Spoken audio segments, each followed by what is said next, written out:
Neste vídeo eu vou te mostrar o que é orientação a objetos e quais são os 4 pilares que compõem a orientação a objetos. Primeiramente, o que significa orientação a objetos? Orientação a objetos nada mais é do que uma forma da gente pensar para resolver um problema dentro da computação. Que problema é esse? Basicamente, a gente ter a capacidade, de converter dados do mundo físico, dados do mundo real, do mundo palpável, para dentro da programação, certo? Para a gente fazer esse processo, a gente utiliza esse paradigma. O que seria, então, paradigma na prática? Ou seja, paradigma é como que você vai compor uma estrutura para que ela represente justamente esse objeto que a gente tem no mundo real. E como que a gente constrói essa estrutura? Como que a gente compõe essa estrutura? Como que a gente monta esse paradigma e aplica ele na prática? Através de uma classe. Uma classe, por sua vez, ela possui as suas propriedades e possui os seus métodos, certo? Então, por exemplo, vamos pegar aqui um elemento do mundo físico, do mundo real, um produto. Um produto pode ser qualquer produto aí, pode ser um carro, pode ser um smartphone, pode ser um computador, certo? Esses produtos, esses itens do mundo físico, a gente pode converter essas propriedades dele para dentro da programação através das classes, que são as estruturas. Então, quando você faz essa composição, você está utilizando o paradigma orientado a objetos, que nada mais é do que a forma como você estrutura um código para que ele represente uma entidade, do mundo físico. Vamos tomar, por exemplo, aqui um veículo, um veículo comum. Esse veículo, a gente pode utilizar o paradigma de orientação a objetos para a gente estruturar a forma como a gente vai representar este veículo. Então, este veículo aí poderia ser, por exemplo, um produto, certo? A gente poderia representar qualquer tipo de elemento aí, utilizando a analogia, certo? A forma de pensar estruturada a objetos, certo? Vamos pegar aqui, por exemplo, esse veículo aqui e definir quais propriedades a gente pode estar extraindo dele, e quais propriedades que a gente pode estar usando.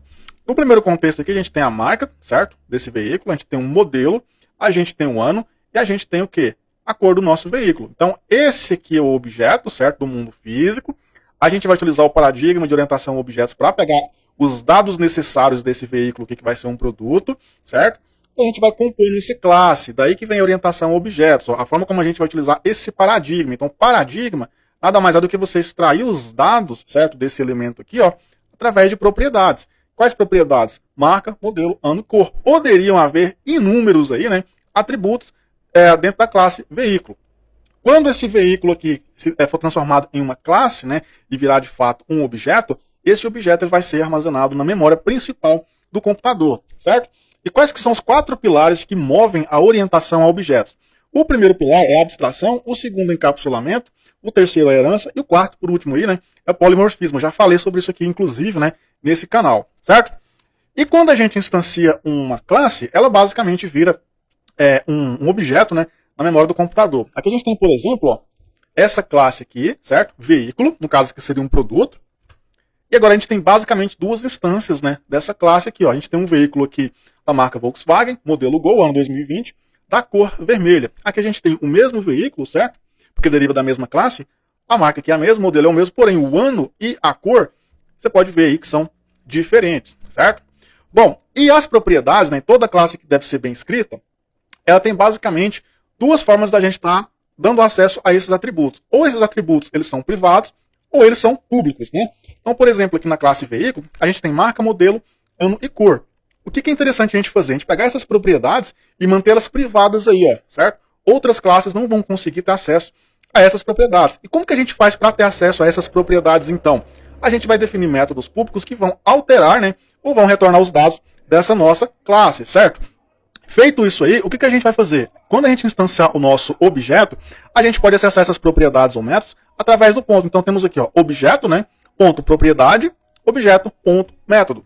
Se a gente fosse voltar aqui para essa analogia, você diria que, por exemplo, aqui, veículo 1, certo? Ponto get modelo. Para a gente retornar aqui o modelo, o get ano ou get cor. Se a gente for, por exemplo, adicionar dados nesse nosso objeto, a gente pode utilizar o set, por exemplo, set marca, set modelo, set ano, set cor. E agora a gente vai ver isso aqui na prática em Java. Bom, o que a gente pode fazer então? A gente tem aqui então a classe veículo, a gente já definiu quais propriedades a gente quer, no caso aqui apenas 4, A gente pode vir aqui no Java e criar uma classe, certo? Que vai representar esse veículo para a gente. Por exemplo, aqui marca, ela vai armazenar o quê? Texto, então é do tipo string. Modelo, texto, então do tipo string. Ano, ano já é um número, então vai ser armazenado aqui, dentro de uma variável primitiva do tipo inteiro. E a cor aqui, vai ser armazenada dentro de uma variável aí, para a gente estar armazenando texto. E o que a gente faz agora? A gente, como colocou esses dados privados, essas propriedades aqui, ó, privadas da classe veículo, lembra que eu vou mostrar aqui de novo, ó, que a gente tem que ter propriedades privadas, tá vendo aqui, ó, private? Pois bem, essas propriedades são privadas. Não é interessante que outras classes consigam ter acesso direto a essas propriedades sem passar pelos métodos da classe veículo, certo? E como que a gente faz para dar acesso a isso aí, já que é privado? Basicamente, né, a gente vai ter aí os métodos públicos, né? No caso aqui, a gente tem a primeira propriedade, que é o marca. Então, a gente tem aqui, então, um getMarca. Ele vai retornar para a gente essa propriedade aqui, ó, certo?